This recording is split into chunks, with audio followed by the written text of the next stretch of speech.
Punjabi radio USA ਸੁਣ ਰਹੇ ਸਾਰੇ ਹੀ ਮਾਣਯੋਗ ਅਤੇ ਸਤਿਕਾਰਤ ਸਰੋਤਿਆਂ ਨੂੰ ਪਿਆਰ ਸਤਿਕਾਰ ਸਨਿੱਘੀ ਜਿਹੀ ਸਤਿ ਸ੍ਰੀ ਅਕਾਲ। ਅਪਡੇਟ ਅਮਰੀਕਾ ਦੇ ਸ਼ਾਮ ਦੇ ਬੁਲਟਨ ਦੇ ਵਿੱਚ ਤੁਹਾਡਾ ਸਵਾਗਤ ਹੈ। ਹਰਜੋਤ ਸਿੰਘ ਜੀ ਆਇਆਂ ਨੂੰ ਸਵਾਗਤ ਹੈ। ਸਤਿ ਸ੍ਰੀ ਅਕਾਲ। ਸਤਿ ਸ਼੍ਰੀ ਅਕਾਲ, ਧੰਨਵਾਦ ਜੀ ਆਇਆਂ ਨੂੰ। ਪੰਜਾਬੀ ਰੇਡੀਓ USA ਦੇ ਜਿੰਨੇ ਵੀ ਸਰੋਤੇ ਸਾਡੇ ਸਾਰੇ ਹੀ AM ਸਟੇਸ਼ਨ FM ਸਟੇਸ਼ਨ ਘਰਾਂ ਦੇ ਵਿੱਚ ਰੇਡੀਓ ਸੈਟਸ 'ਤੇ ਆਈਫੋਨ ਅਤੇ ਐਂਡਰੋਇਡ ਦੀ ਐਪਸ ਦੇ ਰਾਹੀਂ ਟੈਲੀਫੋਨ ਦੇ ਰਾਹੀਂ ਫੇਸਬੁੱਕ 'ਤੇ YouTube 'ਤੇ ਲਾਈਵ ਦੇਖ ਰਹੇ ਹੋ ਸੁਣ ਰਹੇ ਹੋ ਸਾਰਿਆਂ ਨੂੰ ਜੀ ਆਇਆਂ ਨੂੰ ਅਤੇ ਬਹੁਤ ਹੀ ਪਿਆਰ ਅਤੇ ਸਤਿਕਾਰ ਭਰੀ ਸਤਿ ਸ਼੍ਰੀ ਅਕਾਲ ਸਰੋਤਿਓ। ਅੱਜ ਜੂਨ ਦੀ 16 ਤਰੀਕ ਆ ਅਤੇ ਦਿਨ ਮੰਗਲਵਾਰ ਆ ਅਤੇ ਤੁਹਾਡੇ ਲਈ ਸ਼ਾਮ ਦਾ ਜਿਹੜਾ ਅਪਡੇਟ ਅਮਰੀਕਾ ਪ੍ਰੋਗਰਾਮ ਲੈ ਕੇ ਹਾਜ਼ਰ ਹੋਏ ਹਾਂ। ਪ੍ਰੋਗਰਾਮ ਸ਼ੁਰੂ ਕਰਨ ਤੋਂ ਪਹਿਲਾਂ ਸਾਡੇ ਅੱਜ ਦੇ ਸਪਾਂਸਰਸ ਦਾ ਧੰਨਵਾਦ ਕਰਦੇ ਜਾਈਏ। ਖਾਲਸਾ ਇੰਸ਼ੋਰੈਂਸ ਏਜੰਸੀ ਵਾਲੇ ਜਿਨ੍ਹਾਂ ਦੇ ਕੋਲੋਂ ਤੁਸੀਂ ਹਰ ਇੱਕ ਤਰੀਕੇ ਦੇ ਇੰਸ਼ੋਰੈਂਸ ਕਰਵਾ ਸਕਦੇ ਹੋ। Home, auto, commercial, liquor store, gas station, life insurance, health insurance, covered California ਦੇ ਲਈ ਇਹਨਾਂ ਨੂੰ ਸੰਪਰਕ ਕਰੋ 4082722500। ਅਮਰਜੀਤ ਸਿੰਘ ਫਰੈਜ਼ਨੋ, ਬਲਦੇਵ ਸਿੰਘ ਨਾਗਰਾ ਮੰਟਿਕ, ਅਵਤਾਰ ਸਿੰਘ ਮੰਜ਼ਲ ਕਲੋਵਿਸ, Manjeet Singh Fremont, Makhan Singh Mann Wisconsin, Rajinder Singh Chauhan Bakersfield, Amandeep Singh Brar Virginia, Bhavan Singh, Gaurav Singh Sohta university, Major Singh Sidhu Bakersfield, ਉੱਪਰ ਡਿਜੀਟਲ ਸਟੂਡੀਓ ਯੂਨੀਵਰਸਿਟੀ ਵਾਲੇ ਜਿਹੜੇ ਵੀਡੀਓਗ੍ਰਾਫੀ, ਫੋਟੋਗ੍ਰਾਫੀ, ਫੋਟੋ ਐਡੀਟਿੰਗ ਦਾ ਕੰਮ ਕਰਦੇ ਹਨ। ਕਾਲ ਜਸਵਿੰਦਰ ਸਿੰਘ ਗੁੱਪਲ 5302182360। ਇਹਨਾਂ ਸਾਰਿਆਂ ਦਾ ਬਹੁਤ ਬਹੁਤ ਧੰਨਵਾਦ। ਜੇਕਰ ਤੁਸੀਂ ਜਾਂ ਕੋਈ ਹੋਰ ਕਾਰੋਬਾਰ ਇਸ ਪ੍ਰੋਗਰਾਮ ਨੂੰ ਸਪਾਂਸਰ ਕਰਨਾ ਚਾਹੁੰਦੇ ਹੋ ਸੰਪਰਕ ਕਰੋ 4087227698 ਦੇ ਉੱਤੇ ਜੀ। ਅਤੇ ਅੱਜ ਦੀਆਂ ਖਬਰਾਂ ਵੱਲ ਆਈਏ। ਜਿਸ ਤਰ੍ਹਾਂ ਆਪਾਂ ਦੱਸਿਆ ਸੀ ਸਵੇਰੇ ਇੱਕ ਬਹੁਤ ਹੀ ਜਿਹੜੀ ਆ ਅਣਸੁਖਾਵੀ ਘਟਨਾ ਜਿਹੜੀ ਵਾਪਰੀ ਸੀ ਸੀਰੀਜ਼ ਮੋਡੈਸਟੋ ਕੈਲੀਫੋਰਨੀਆ ਏਰੀਏ ਦੇ ਵਿੱਚ। ਅਤੇ ਸਵੇਰੇ ਪੁਲਿਸ ਨੇ ਨਾਮ ਨਹੀਂ ਰਿਲੀਜ਼ ਕੀਤੇ ਸੀ। ਹੁਣ ਜਿਹੜੇ ਉੱਥੇ ਦੇ ਪੁਲਿਸ ਚੀਫ ਰਿਕ ਕੋਲਿਨਸ ਉਹਨਾਂ ਨੇ ਕੁਛ ਮਿੰਟ ਪਹਿਲਾਂ ਜਿਹੜੇ ਆ ਸਾਰੇ ਜਿਹੜੇ ਵਿਕਟਮਸ ਆ ਉਹਨਾਂ ਦੇ ਨਾਂ ਜਿਹੜੇ ਆ ਰਿਲੀਜ਼ ਕੀਤੇ ਹੈਗੇ ਆ। ਮਨਪ੍ਰੀਤ ਕੌਰ 34 ਸਾਲਾਂ ਦੀ ਅਤੇ ਉਹਨਾਂ ਦਾ ਬੇਟਾ ਗੁਰਮਨ ਸਿੰਘ 12 ਸਾਲਾਂ ਦਾ ਸੀ ਅਤੇ ਉਹਨਾਂ ਦਾ ਹਸਬੈਂਡ ਦਾ ਨਾਮ ਜੰਗ ਸਿੰਘ ਦੱਸਿਆ ਜੋ ਕਿ 55 ਸਾਲਾਂ ਦੀ ਸੀ। ਕਹਿੰਦੇ ਪਈ ਉਹ ਜਿਹੜੇ ਮਨਪ੍ਰੀਤ ਕੌਰ ਅਤੇ ਉਹਨਾਂ ਦਾ ਬੇਟਾ ਲਿਵਿੰਗ ਰੂਮ ਦੇ ਵਿੱਚ ਸੁੱਤੇ ਪਏ ਸੀ ਕਿਉਂਕਿ ਜੰਗ ਸਿੰਘ ਦੀ 80 ਸਾਲਾਂ ਦੀ ਮਦਰ ਵੀ ਉੱਥੇ ਹੀ ਸੀ। ਉਹ ਇੱਕ ਰੂਮ 'ਚ ਸੁੱਤੀ ਪਈ ਸੀ ਅਤੇ ਅਚਾਨਕ 2 ਵਜੇ ਦੇ ਕਰੀਬ ਉੱਠ ਕੇ ਕਹਿੰਦਾ ਜਿਹੜੇ ਜੰਗ ਸਿੰਘ ਆ ਉਹਨਾਂ ਨੇ ਪਹਿਲਾਂ ਆਪਣੀ ਵਾਈਫ ਨੂੰ ਗੋਲੀਆਂ ਮਾਰ ਦਿੱਤੀਆਂ, ਫਿਰ ਆਪਣੇ ਬੇਟੇ ਨੂੰ ਗੋਲੀਆਂ ਮਾਰ ਦਿੱਤੀਆਂ, ਉਹ ਤੋਂ ਬਾਅਦ ਆਪਣੇ ਆਪ ਨੂੰ ਜਿਹੜੀ ਗੋਲੀ ਮਾਰ ਲਈ। ਕਹਿੰਦੇ 4 ਸਾਲ ਪਹਿਲਾਂ ਉਹਨਾਂ ਦਾ ਵਿਆਹ ਹੋਇਆ ਸੀ ਅਤੇ ਹੁਣੇ 4 ਮਹੀਨੇ ਪਹਿਲਾਂ ਜਿਹੜੇ ਉਹਨਾਂ ਦੀ ਵਾਈਫ ਅਤੇ ਬੱਚਾ ਜਿਹੜੇ ਆ ਉਹ ਇੱਥੇ ਆਏ ਸੀ। ਸੋ ਇਹ ਸਾਰਾ ਕੁਛ ਕਹਿੰਦੇ ਪਈ ਉਹ ਜਿਹੜੇ ਜੰਗ ਸਿੰਘ ਆ ਉਹਨਾਂ ਨੇ ਘਰ ਦੇ ਵਿੱਚ ਹਿਡਨ ਸਰਵੇਲੈਂਸ ਜਿਹੜਾ ਲਾਇਆ ਹੋਇਆ ਸੀ ਉਹਦੇ 'ਤੇ ਪੂਰੇ ਦਾ ਪੂਰਾ ਜਿਹੜਾ ਕਹਿੰਦੇ ਪੁਲਿਸ ਵਾਲੇ ਉਹ ਰਿਕਾਰਡ ਹੋਇਆ ਹੈਗਾ। ਜੀ ਬਿਲਕੁਲ। ਇਹਨਾਂ ਦਾ ਦੂਸਰਾ ਵਿਆਹ ਜਿਹੜਾ ਆ ਉਹ ਦੱਸਿਆ ਜਾਂਦਾ ਹੈ ਅਤੇ ਉਹ ਜਿਹੜਾ ਬੱਚੇ ਜਿਸ ਦੀ ਜਿਹੜਾ ਕਤਲ ਤੋਂ ਜਿਹੜਾ ਹੋਇਆ ਆ ਉਸ ਦੇ ਵਿੱਚ ਵੀ ਉਹ ਜਿਹੜੀ ਉਸ ਔਰਤ ਦੇ ਪਹਿਲੇ ਵਿਆਹ ਦਾ ਜਿਹੜਾ ਉਹ ਦੱਸਿਆ ਜਾ ਰਿਹਾ। ਸੋ ਕੀ ਕਾਰਨ ਰਹੇ ਉਸ ਦੀ ਜਿਹੜੀ ਜਾਂਚ ਆ ਇਸ ਟਾਈਮ ਪੁਲਿਸ ਦੇ ਦੁਆਰਾ ਜਿਹੜੀ ਉਹ ਚੱਲ ਰਹੀ ਹੈਗੀ ਆ। ਬਹੁਤ ਮਾੜੀ ਖਬਰ ਹੋਈ ਜੀ ਬਿਲਕੁਲ। ਇਹ ਮੰਦਭਾਗੀ ਗੱਲ ਆ ਜੇ ਕਿਸੇ ਦੀ ਨਹੀਂ ਬਣਦੀ ਆਪਸ ਦੇ ਵਿੱਚ ਜਿਹੜਾ ਉਹ ਬਹੁਤ ਹੋਰ ਤਰੀਕੇ ਆ ਇੱਕ ਦੂਜੇ ਤੋਂ ਵੱਖ ਹੋਣ ਦੇ। ਇਹ ਜਿਹੜਾ ਕੰਮ ਕਰਨ ਦੇ ਨਾਲ ਇਹ ਮਾੜੀ ਚੀਜ਼ ਆ। ਇਹ ਜਿਹੜਾ ਆਪ ਤਾਂ ਆਪਣੇ ਪਰਿਵਾਰ ਨੂੰ ਸਾਰਿਆਂ ਨੂੰ ਤਾਂ ਨਸ਼ਟ ਕਰ ਹੀ ਲਿਆ, ਬਾਕੀਆਂ ਦੇ ਲਈ ਵੀ ਜਿਹੜੀਆਂ ਹੋਰ ਕਈ ਸਵਾਲ ਕਈ ਮੁਸ਼ਕਿਲਾਂ ਜਿਹੜੀਆਂ ਉਹ ਸਾਹਮਣੇ ਆਉਂਦੀਆਂ ਨੇ। ਅਗਲੀ ਜਿਹੜੀ ਹਰਜੋਤ ਸਿੰਘ ਦੀ ਗੱਲ ਕਰਦੇ ਜਾਈਏ, ਅੱਜ ਰਾਸ਼ਟਰਪਤੀ ਟਰੰਪ ਉਹਨਾਂ ਨੇ ਆਪਣੇ ਪੱਧਰ ਦੇ ਉੱਤੇ ਜਿਹੜੇ ਪੁਲਿਸ ਰਿਫੋਰਮਸ ਆ ਉਸ ਦਾ ਐਗਜ਼ੀਕਿਊਟਿਵ ਆਰਡਰ ਜਿਹੜਾ ਉਹ ਸਾਈਨ ਕੀਤਾ ਹੈਗਾ। ਇਸ ਦੇ ਵਿੱਚ ਟ੍ਰੇਨਿੰਗ ਦੇ ਉੱਤੇ ਅਤੇ ਨਾਲ ਦੇ ਨਾਲ ਇੱਕ ਨੈਸ਼ਨਲ ਡਾਟਾਬੇਸ ਆ ਉਸ ਨੂੰ ਹੋਰ ਮਜ਼ਬੂਤ ਕਰਨ ਦੀ ਹੀ ਜਿਹੜੀ ਗੱਲ ਆ ਉਹ ਆਖੀ ਆ। ਇਸ ਤੋਂ ਪਹਿਲਾਂ ਇਹਨਾਂ ਦੇ ਨਾਲ ਜਿਹੜੇ ਕੁਛ ਪੁਲਿਸ ਬਰੂਟੈਲਿਟੀ ਦੇ ਹੱਥੋਂ ਪੀੜਤ ਪਰਿਵਾਰ ਵੀ ਇਹਨਾਂ ਦੇ ਨਾਲ ਸੀਗੇ, ਪਰ ਉਹਨਾਂ ਨੇ ਇਸ ਪ੍ਰੈਸ ਕਾਨਫਰੰਸ ਦੇ ਵਿੱਚ ਨਾਲ ਜਿਹੜਾ ਉਹ ਜਾਣ ਤੋਂ ਇਸ ਲਈ ਵੀ ਕਹਿੰਦੇ ਇਨਕਾਰ ਕਰ ਦਿੱਤਾ। ਕਹਿੰਦੇ ਵੀ ਉਹਨਾਂ ਦੇ ਹਿਸਾਬ ਦੇ ਨਾਲ ਜਿਹੜੀ ਪੁਲਿਸ ਰਿਫੋਰਮਸ ਆ ਉਹ ਉਸ ਲੈਵਲ ਦੇ ਜਿਹੜੇ ਆ ਇਸ ਐਗਜ਼ੀਕਿਊਟਿਵ ਆਰਡਰ ਦੇ ਵਿੱਚ ਨਹੀਂ ਦੱਸੇ ਗਏ। ਰੋਜ਼ ਗਾਰਡਨ ਦੇ ਵਿੱਚ ਅੱਜ ਜਿਹੜੇ ਆ ਕੁਛ ਕੁ ਪੁਲਿਸ ਅਫਸਰਸ ਦੇ ਨਾਲ ਆਪਣੇ ਜਿਹੜੇ ਹੋਰ ਲੋਕਾਂ ਦੇ ਨਾਲ ਰਾਸ਼ਟਰਪਤੀ ਟਰੰਪ ਆ ਉਹਨਾਂ ਨੇ ਇਸ ਐਗਜ਼ੀਕਿਊਟਿਵ ਆਰਡਰ ਦੇ ਉੱਤੇ ਜਿਹੜਾ ਉਹ ਸਾਈਨ ਕੀਤਾ ਹੈਗਾ ਆ। ਜੀ ਸੋ ਬਿਲਕੁਲ। ਕਹਿੰਦੇ ਅਹਿਮਦ ਆਰਬਰੀ ਜਿਹੜਾ 25 ਸਾਲਾਂ ਦਾ ਕਾਲੇ ਮੂਲ ਦਾ ਨੌਜਵਾਨ ਜਿਹਨੂੰ ਪਿੱਛੇ ਜਿਹੇ ਜੋਗਿੰਗ ਕਰਦਾ ਸੀ ਜਦੋਂ ਜਾਰਜੀਆ ਦੇ ਵਿੱਚ ਗੋਲੀਆਂ ਮਾਰ ਦਿੱਤੀਆਂ ਸੀ, ਉਹਦੇ ਪਰਿਵਾਰ ਵੀ ਮਿਲੇ ਸੀ। ਸੋ ਪ੍ਰਾਈਵੇਟਲੀ ਉਹ ਪ੍ਰੈਜ਼ੀਡੈਂਟ ਟਰੰਪ ਦੇ ਨਾਲ ਕਾਫੀ ਜਿਹੜੇ ਪਰਿਵਾਰ ਆ ਉਹ ਮਿਲੇ ਜਿਹੜੇ ਵਿਕਟਮ ਸੀ। ਸੋ ਪਰ ਉਹ ਤੋਂ ਬਾਅਦ ਜਿਹੜੀ ਆ ਰੋਜ਼ ਗਾਰਡਨ 'ਚ ਜਿਹੜੀ ਜਿਸ ਤਰ੍ਹਾਂ ਤੁਸੀਂ ਦੱਸਿਆ ਹੀ ਆ ਪ੍ਰੈਸ ਕਾਨਫਰੰਸ ਹੋਈ ਉੱਥੇ ਕੋਈ ਵੀ ਨਹੀਂ ਗਿਆ ਉਹਨਾਂ 'ਚੋਂ। ਜੀ ਅਗਲੀ ਜਿਹੜੀ ਗੱਲ ਕਰਦੇ ਜਾਈਏ, 2 ਓਕਲਾਹੋਮਾ ਦੇ ਜਿਹੜੇ ਵਕੀਲ ਆ ਉਹਨਾਂ ਨੇ ਅੱਜ ਇੱਕ ਲਾਸੂਟ ਉੱਥੇ ਦੀ ਅਦਾਲਤ ਦੇ ਵਿੱਚ ਫਾਈਲ ਕਰ ਦਿੱਤਾ ਤਾਂ ਜੋ ਜਿਹੜੀ ਰਾਸ਼ਟਰਪਤੀ ਟਰੰਪ ਦੀ ਜਿਹੜੀ ਇੰਡੋਰ ਕੈਂਪੇਨ ਰੈਲੀ ਆ ਉਸ ਨੂੰ ਜਿਹੜਾ ਉਹ ਰੋਕਣ ਦੇ ਲਈ। ਸੋ ਇਹ ਹੁਣ ਦੇਖਣਾ ਹੋਊਗਾ ਵੀ ਅਦਾਲਤ ਇਸ ਦੇ ਉੱਤੇ ਕੀ ਜਿਹੜਾ ਆ ਉਹ ਫੈਸਲਾ ਸੁਣਾਉਂਦੀ ਆ। ਉਹਨਾਂ ਨੇ ਇਹ ਤਰਕ ਦਿੱਤਾ ਵੀ ਇਹ ਜਿਸ ਰੈਲੀ ਦੇ ਨਾਲ ਇਹ ਇੱਕ ਸੁਪਰ ਸਪਰੈਡਰ ਇਵੈਂਟ ਕਹਿੰਦੇ ਆ ਵੀ ਉਹ ਬਣ ਸਕਦੀ ਆ, ਅਤੇ ਉਹਨਾਂ ਨੇ ਇਹ ਚਿੰਤਾ ਜਤਾਈ ਆ ਵੀ ਸਾਡੇ ਸ਼ਹਿਰ ਵਾਸਤੇ ਜਿਹੜਾ ਆ ਉਹ ਬਹੁਤ ਜ਼ਿਆਦਾ ਖਤਰਾ ਇਸ ਦੇ ਕਰਕੇ ਹੋ ਸਕਦਾ ਆ। ਸੋ ਇਹ ਹੁਣ ਦੇਖਦੇ ਆ ਵੀ ਰਾਸ਼ਟਰਪਤੀ ਟਰੰਪ ਦੀ ਜਿਹੜੀ ਟਲਸਾ ਦੇ ਵਿੱਚ 20 ਜੂਨ ਨੂੰ ਰੈਲੀ ਆ ਉਸ ਦੇ ਉੱਤੇ ਅਦਾਲਤ ਦੇ ਦੁਆਰਾ ਕੀ ਫੈਸਲਾ ਆਉਂਦਾ ਹੈ ਜੇ ਉਸ ਦੀ ਸੁਣਵਾਈ ਉਹ ਲੈਂਦੇ ਨੇ ਤਾਂ। ਜੀ, ਅਗਲੀ ਖਬਰ ਵੱਲ ਚੱਲੀਏ। ਜਿਹੜੇ ਵਾਈਸ ਪ੍ਰੈਜ਼ੀਡੈਂਟ ਮਾਈਕ ਪੈਂਸ ਆ, ਉਹਨਾਂ ਨੇ ਕਹਿੰਦੇ ਵੀ ਇੱਕ ਤਰ੍ਹਾਂ ਨਾਲ ਕੋਸ਼ਿਸ਼ ਕੀਤੀ ਆ ਵੀ ਜਿਹੜੀ ਕਰੋਨਾ ਵਾਇਰਸ ਆ ਉਹਦੇ ਉੱਤੇ ਅਸੀਂ ਜਿਹੜਾ ਆ ਕਾਬੂ ਪਾ ਲਿਆ ਹੈਗਾ। ਦੂਸਰੇ ਪਾਸੇ ਪ੍ਰੈਜ਼ੀਡੈਂਟ ਟਰੰਪ ਜਿਹੜੇ ਆ ਅਤੇ ਹੋਰ ਐਡਮਿਨਿਸਟ੍ਰੇਸ਼ਨ ਜਿਹੜਾ ਉਹਨਾਂ ਦਾ ਉਹ ਕੋਸ਼ਿਸ਼ ਕਰ ਰਿਹਾ ਵੀ ਜਲਦੀ ਤੋਂ ਜਲਦੀ ਜਿੰਨੇ ਵੀ ਬਿਜ਼ਨੈਸਿਸ ਆ ਉਹ ਖੁੱਲ੍ਹਣ। ਈਵਨ ਦੋ ਕਹਿੰਦੇ ਵੀ 18 ਸਟੇਟਾਂ ਦੇ ਵਿੱਚ ਕੇਸਿਸ ਦੀ ਗਿਣਤੀ ਜਿਹੜੀ ਕਰੋਨਾ ਵਾਇਰਸ ਦੀ ਆ ਉਹ ਵੱਧ ਰਹੀ ਹੈਗੀ ਆ। ਅਤੇ ਇੱਕ ਜਿਹੜਾ ਵਾਈਟ ਹਾਊਸ ਨੇ ਈਵਨ ਜਿਹੜਾ ਇੱਕ ਮਾਡਲ ਪੇਸ਼ ਕੀਤਾ ਆ, ਉਹਦੇ ਮੁਤਾਬਕ ਕਹਿੰਦੇ ਅਕਤੂਬਰ ਮਹੀਨੇ ਤੱਕ 2 ਲੱਖ ਤੋਂ ਵੱਧ ਲੋਕਾਂ ਦੀ ਜਿਹੜੀ ਮੌਤ ਕਰੋਨਾ ਵਾਇਰਸ ਦੇ ਨਾਲ ਹੋ ਸਕਦੀ ਹੈਗੀ ਆ। ਅਤੇ ਇਹਦੇ ਸੰਬੰਧ ਦੇ ਵਿੱਚ ਡਾਕਟਰ ਆਸ਼ੀਸ਼ ਝਾਅ ਕਰਕੇ ਇੱਕ ਜਿਹੜੇ ਡਾਇਰੈਕਟਰ ਹੈਗੇ ਹਾਰਵਰਡ ਗਲੋਬਲ ਹੈਲਥ ਇੰਸਟੀਚਿਊਟ ਦੇ, ਉਹਨਾਂ ਨੇ ਇਹ ਕਿਹਾ ਵੀ ਅਸੀਂ ਠੀਕ ਆ ਵੀ ਜਿਹੜੀ ਪੈਨਡੈਮਿਕ ਆ ਉਹਦੇ ਨਾਲ ਡਨ ਆ, ਪਰ ਜਿਹੜੀ ਪੈਨਡੈਮਿਕ ਆ ਉਹ ਨਹੀਂ ਹਜੇ ਖਤਮ ਹੋਈ ਹੈਗੀ। ਜੀ, ਰਾਸ਼ਟਰਪਤੀ ਟਰੰਪ ਤੇ ਕਹੀ ਜਾਂਦੇ ਸੀ ਵੀ ਉਹ ਜੀ ਅਸੀਂ ਟੈਸਟਿੰਗ ਜ਼ਿਆਦਾ ਕਰਦੇ ਹਾਂ ਤਾਂ ਸਾਡੇ ਜਿਹੜੇ ਉਹ ਜ਼ਿਆਦਾ ਆ। ਸੋ ਉਹਨਾਂ ਨੇ ਤਾਂ ਇੱਕ ਹਿਸਾਬ ਦੇ ਨਾਲ ਟੈਸਟਿੰਗ ਬੰਦ ਕਰਨ ਦੇ ਵੱਲ ਨੂੰ ਵੀ ਕਈ ਵਾਰੀ ਜਿਹੜਾ ਆਪਣੀ ਗੱਲਬਾਤ ਦੇ ਵਿੱਚ ਇਸ਼ਾਰਾ ਕਰ ਦਿੱਤਾ। ਆਈ ਥਿੰਕ ਇਹ ਹੋਰ ਵੀ ਜ਼ਿਆਦਾ ਖਤਰਨਾਕ ਹੋਊਗਾ ਜੇ ਇਤਿਹਾਸ ਦੇ ਪੰਨਿਆਂ ਦੇ ਵਿੱਚ ਉਹ ਨਜ਼ਰ ਮਾਰਨਗੇ ਤਾਂ ਸਭ ਨੂੰ ਇਹ ਹੁਣ ਪਤਾ ਆ, ਭਲੀ ਭਾਂਤੀ ਜਾਣਦੇ ਆ ਵੀ 1918 ਦੀ ਜਿਹੜੀ ਮਹਾਂਮਾਰੀ ਆ ਉਹ ਦੂਜੀ ਜਿਹੜੀ ਆਈ ਲਹਿਰ ਆ ਉਸ ਦੇ ਵਿੱਚ ਸਭ ਤੋਂ ਜ਼ਿਆਦਾ ਘਾਤਕ ਜਿਹੜੀ ਉਹ ਸਾਬਤ ਹੋਈ ਆ।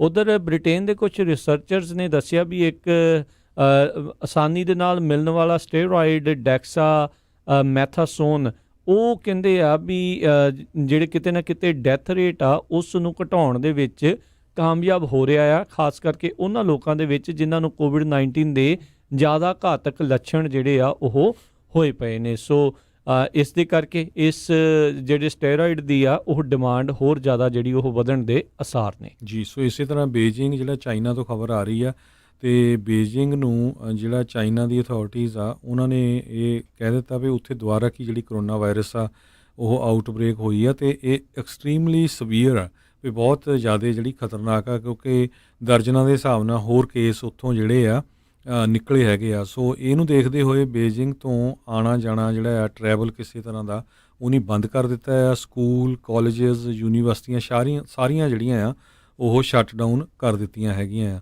ਤਾਂ ਕਿ ਜਿਹੜੀ ਕਰੋਨਾ ਵਾਇਰਸ ਦੇ ਕੇਸ ਆ ਉਹ ਵੱਧ ਨਾ ਸਕਣ। ਬ੍ਰਾਜ਼ੀਲ ਦੇ ਵਿੱਚ ਬਹੁਤ ਹੀ ਬੁਰੇ ਹਾਲਾਤ ਜਿਹੜੇ ਇਸ ਟਾਈਮ ਹੁਣ ਹੋ ਚੁੱਕੇ ਆ। 8,88,000 ਜਿਹੜੇ ਕਰੋਨਾ ਵਾਇਰਸ ਦੇ ਕੇਸ ਹੁਣ ਤੱਕ ਉੱਥੇ ਹੋ ਚੁੱਕੇ ਆ। ਅਮਰੀਕਾ ਤੋਂ ਬਾਅਦ ਦੇ ਵਿੱਚ ਸਭ ਤੋਂ ਭਿਆਨਕ ਰੂਪ ਜਿਹੜਾ ਬ੍ਰਾਜ਼ੀਲ ਦੇ ਵਿੱਚ ਇਸਨੇ ਇਖਤਿਆਰ ਕੀਤਾ। 44,000 ਤੋਂ ਵੱਧ ਮੌਤਾਂ ਆਲਰੇਡੀ ਬ੍ਰਾਜ਼ੀਲ 'ਚ ਹੋ ਚੁੱਕੀਆਂ ਹੋਈਆਂ ਨੇ। ਬਹੁਤ ਸਾਰੇ ਮੁਲਕਾਂ 'ਚ ਦੂਜੀ ਵੇਵ ਸੈਕਿੰਡ ਜਿਹੜੀ ਵੇਵ ਆ ਉਹ ਆ ਰਹੀ ਆ ਅਤੇ ਬ੍ਰਾਜ਼ੀਲ ਦੀ ਅਜੇ ਪਹਿਲੀ ਵੇਵ ਆ ਉਹ ਵੀ ਜਿਹੜੀ ਵਾਪਸ ਆ ਉਹ ਵੀ ਥੱਲੇ ਜਾਣ ਦਾ ਜਿਹੜਾ ਉਹ ਨਾਮ ਆ ਉਹ ਨਹੀਂ ਲੈ ਰਹੀ। ਉੱਧਰ ਫਲੋਰੀਡਾ ਸੂਬੇ ਦੇ ਵਿੱਚ ਉੱਥੋਂ ਦੇ ਗਵਰਨਰ ਡੀਸੈਂਟਿਸ ਉਹਨਾਂ ਨੇ ਚਿੰਤਾ ਪ੍ਰਗਟਾਈ ਆ ਵੀ ਉੱਥੇ ਵੀ ਲਗਾਤਾਰ ਕੇਸ ਵੱਧ ਰਹੇ। ਉਹੀ ਗਵਰਨਰ ਆ ਜਿਹੜਾ ਕਹਿੰਦਾ ਸੀ ਵੀ ਬੀਚ ਵੀ ਖੋਲ੍ਹ ਦਿਓ, ਚੱਕ ਦਿਓ ਫੱਟੇ, ਦੇਖੀ ਜਾਓ ਜੀ ਜੋ ਹੋਊਗਾ। ਅਤੇ ਇੱਕ ਹੋਰ ਜਿਹੜਾ ਲੈਫਟੀਨੈਂਟ ਗਵਰਨਰ ਇਸ ਸੂਬੇ ਦਾ ਤਾਂ ਨਹੀਂ, ਉਹ ਹੋਰ ਸੂਬੇ ਦਾ ਸੀ, ਉਹ ਕਹਿੰਦਾ ਸੀ ਕੋਈ ਨਹੀਂ, ਬੁੜੇ ਜਿਹੜੇ ਆ ਜੇ ਉਹ ਚਲੇ ਜਾਂਦੇ ਆ ਤਾਂ ਕੋਈ ਗੱਲ ਨਹੀਂ, ਉਹ ਬਲੀ ਦੇਣ ਦੇ ਲਈ ਤਿਆਰ ਹੈਗੇ ਆ। 2783 ਜਿਹੜੇ ਨਵੇਂ ਕੇਸ ਇੱਕੋ ਦਿਨ ਦੇ ਵਿੱਚ ਫਲੋਰੀਡਾ 'ਚ ਵਧੇ ਨੇ ਅਤੇ ਉਹ ਇੱਕ ਹੁਣ ਚਿੰਤਾ ਦਾ ਵਿਸ਼ਾ ਜਿਹੜਾ ਉੱਥੇ ਦੇ ਲਈ ਬਣ ਚੁੱਕਾ ਆ। ਜੀ, ਅਗਲੀ ਖਬਰ ਜਿਹੜੀ ਆ ਰਹੀ ਆ, ਇੱਕ ਕਹਿੰਦੇ FBI ਨੇ ਸਟੀਵਨ ਕਰੀਲੋ ਨਾਮ ਦਾ ਬੰਦਾ ਜਿਹੜਾ ਆ ਉਸ ਨੂੰ ਅਰੈਸਟ ਕੀਤਾ ਹੈਗਾ। ਕਹਿੰਦੇ ਵੀ ਇਹ ਓਕਲੈਂਡ ਫੈਡਰਲ ਕੋਰਟ ਹਾਊਸ ਦੇ ਵਿੱਚ ਮਾਸ ਸ਼ੂਟਿੰਗ ਕਰਨ ਦੇ ਲਈ ਤਿਆਰ ਹੋ ਕੇ ਮਈ 29 ਨੂੰ ਆਇਆ ਸੀ, ਖਾਸ ਕਰਕੇ ਜਦੋਂ ਜਾਰਜ ਫਲਾਇਡ ਦੀ ਮੌਤ ਨੂੰ ਲੈ ਕੇ ਪ੍ਰੋਟੈਸਟ ਹੋਏ ਸੀ।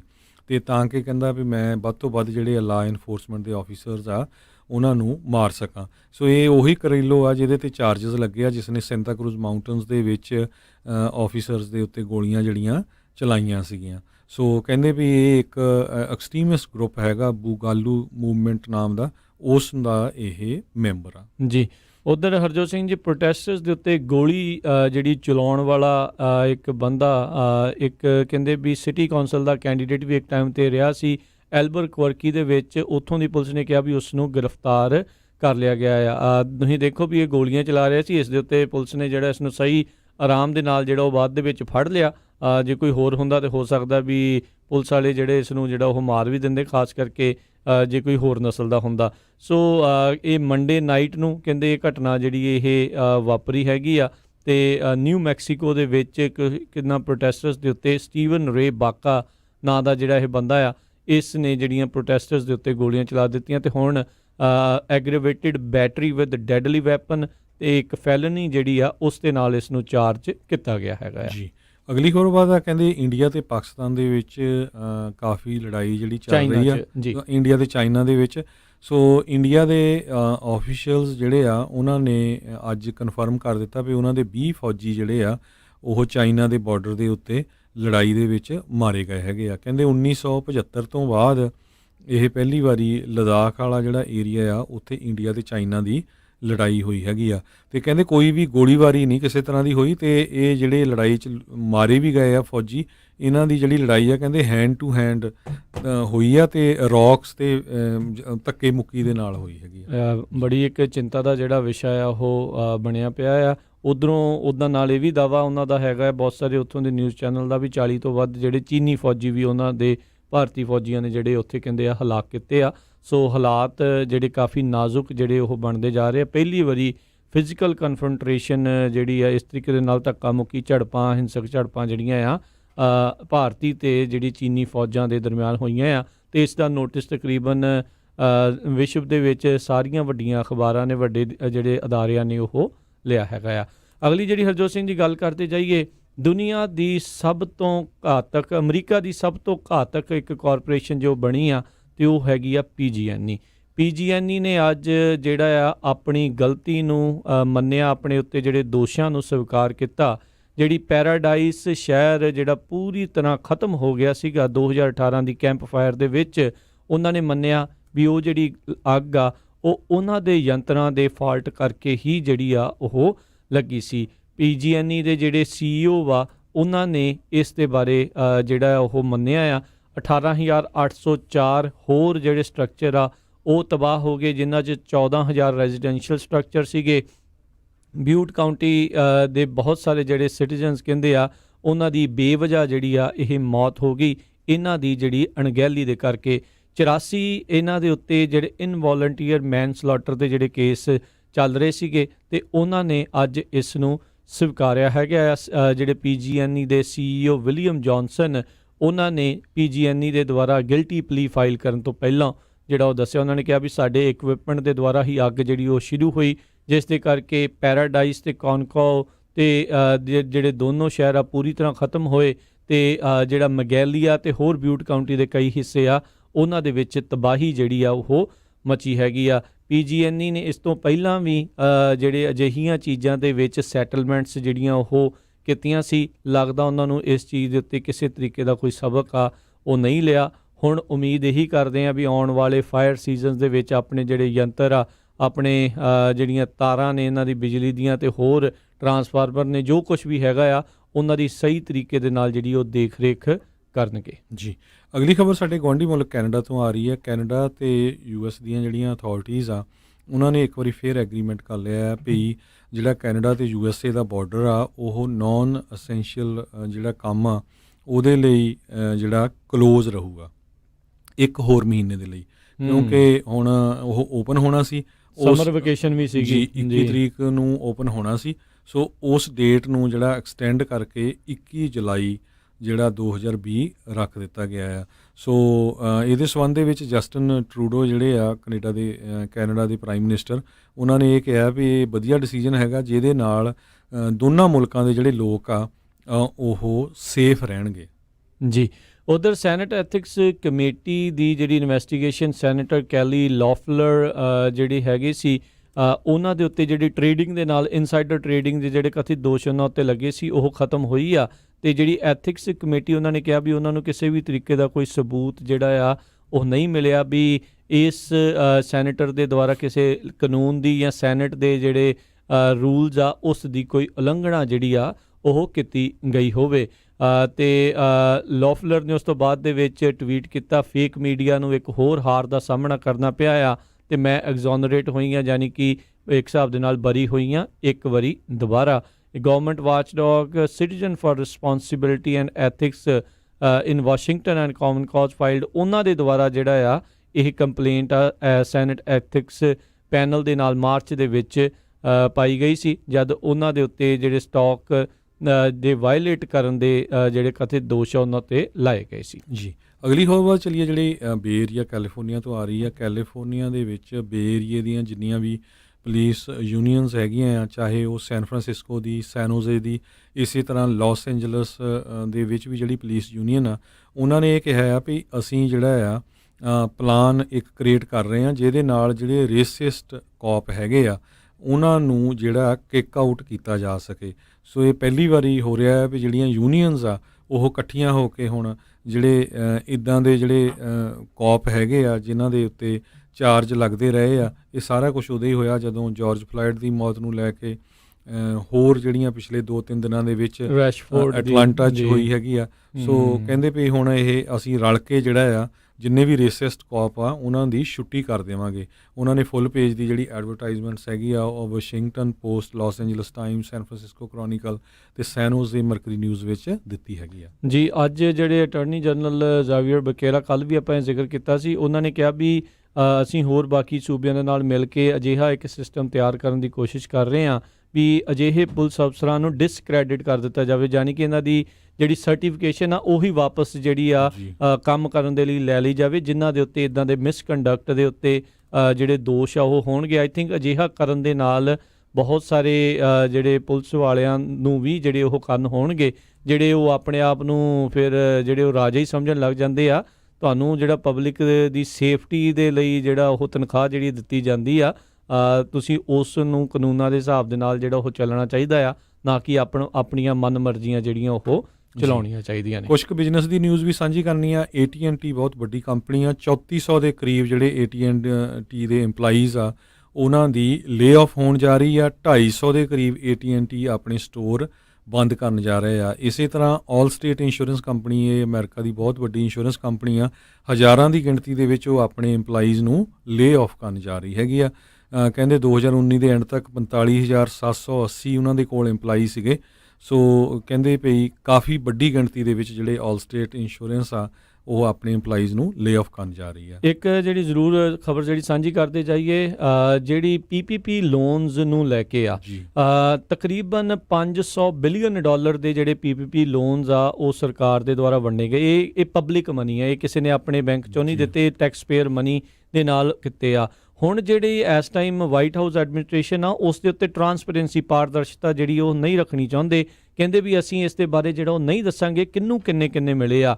ਇੱਕ ਕਥਿਤ ਰਿਪੋਰਟ ਅੱਜ ਸਾਹਮਣੇ ਜਿਹੜੀ ਉਹ ਆਈ ਆ, ਉਸ ਦੇ ਵਿੱਚ ਇਹ ਜਿਹੜੇ ਦੋਸ਼ ਹੈਗੇ ਆ ਵੀ ਬਹੁਤ ਸਾਰੇ ਜਿਹੜੇ ਸੈਨੇਟਰਸ ਆ, ਮੈਂਬਰਸ ਆਫ ਕਾਂਗਰਸ ਆ, ਉਹਨਾਂ ਦੇ ਦੁਆਰਾ ਹੀ ਇਹ ਜਿਹੜੇ PPP ਲੋਨਸ ਜਿਹੜੇ ਆ ਉਹ ਲੈ ਲਏ ਗਏ ਆ, ਤੇ ਆਪਣੀ ਖੱਲ ਬਚਾਉਣ ਦੇ ਲਈ ਜਾਂ ਕਿਹੜੀਆਂ ਕਾਰਪੋਰੇਸ਼ਨਾਂ ਨੂੰ ਕਿੰਨੇ ਪਬਲਿਕ ਡਾਲਰ ਜਿਹੜੇ ਮਿਲੇ ਆ ਉਸ ਨੂੰ ਲੁਕਾਉਣ ਦੇ ਲਈ ਇਹ ਹੁਣ ਟਰਾਂਸਪੇਰੈਂਸੀ, ਪਾਰਦਰਸ਼ਤਾ ਆ ਉਸ ਦੇ ਉੱਤੇ ਪਰਦਾ ਜਿਹੜਾ ਉਹ ਪਾਉਣਾ ਚਾਹੁੰਦੇ ਆ।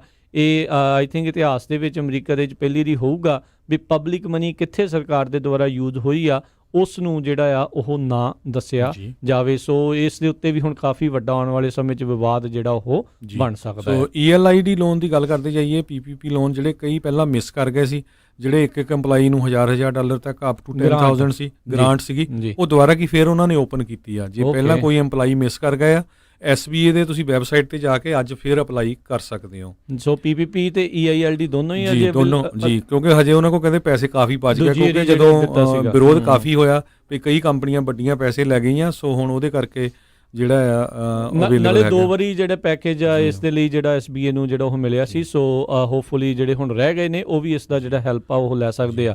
ਸੋ ਜਾਂਦੇ ਹਰਜੋਤ ਸਿੰਘ ਜੀ, ਸਟਾਕ ਮਾਰਕੀਟ ਦੱਸ ਜੇ ਵੀ ਅੱਜ ਸਟਾਕ ਮਾਰਕੀਟ ਬੁੱਲ ਮਾਰਕੀਟ ਰਹੀ।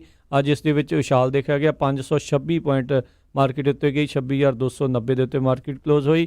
ਨੈਸਡੈਕ ਦੇ ਵਿੱਚ 170 ਪੁਆਇੰਟ ਉਛਾਲ ਦੇਖਿਆ ਗਿਆ, 9895 ਤੇ S&P ਦੇ ਵਿੱਚ 58 ਪੁਆਇੰਟ ਉੱਤੇ ਗਈ, 3100 ਜਿਹੜੇ ਆ 24 ਪੁਆਇੰਟਾਂ ਦੇ ਉੱਤੇ ਬੰਦ ਹੋਈ। ਉੱਧਰ ਸੋਨੇ ਦੀ ਕੀਮਤ $1,736 ਪ੍ਰਤੀ ਆਉਂਸ, 1 ਆਉਂਸ ਤਕਰੀਬਨ 3 ਤੋਲੇ ਦੇ ਬਰਾਬਰ ਜਿਹੜਾ ਉਹ ਹੁੰਦਾ ਆ। ਉਧਰ ਇੱਕ US ਡਾਲਰ ਦੀ ਕੀਮਤ 76 ਰੁਪਏ 67 ਜੀ ਪੈਸੇ ਜਿਹੜੇ ਆ ਰੁਪਈਆ ਭਾਰਤੀ, ਕਾਫੀ ਜਿਹੜਾ ਮੁੰਦਾ ਪਿਆ ਹੈਗਾ, ਹਾਂਜੀ ਥੱਲੇ ਨੂੰ ਡਾਲਰ ਜਿਹੜਾ- ਸਟਰੋਂਗ ਹੋਇਆ ਹੈਗਾ ਜੀ ਬਿਲਕੁਲ। ਤੇ ਉਧਰ ਇੱਕ US ਡਾਲਰ ਦੀ ਕੀਮਤ 1 ਡਾਲਰ 35 ਸੈਂਟ ਕੈਨੇਡੀਅਨ ਡਾਲਰ ਜਿਹੜੀ ਆ ਉਹ ਰਹੀ ਜੀ। ਆ ਜੀ। ਸੋ ਇੱਥੇ ਹੀ ਸਾਡਾ ਅੱਜ ਦਾ ਇਹ ਪ੍ਰੋਗਰਾਮ ਸਮਾਪਤ ਆ। ਮਿਲਾਂਗੇ ਤੁਹਾਨੂੰ ਸਾਰਿਆਂ ਨੂੰ ਅਗਲੀ ਵਾਰ, ਤੱਕ ਲਈ ਮੇਰੇ ਰਾਜਕਨਵੀਰ ਸਿੰਘ ਮੇਰੇ ਹਰਜੋਤ ਸਿੰਘ ਵੱਲੋਂ ਤੁਹਾਨੂੰ ਸਾਰਿਆਂ ਨੂੰ ਪਿਆਰ ਸਤਿਕਾਰ ਸੈਨਿਕ ਨਿੱਘੀ ਜਿਹੀ ਸਤਿ ਸ੍ਰੀ ਅਕਾਲ। ਜਿਉਂਦੇ ਵਾਸਤੇ ਰਹੋ, ਹੱਸਦੇ ਖੇਡਦੇ ਰਹੋ, ਸੁਣਦੇ ਰਹੋ ਪੰਜਾਬੀ ਰੇਡੀਓ USA।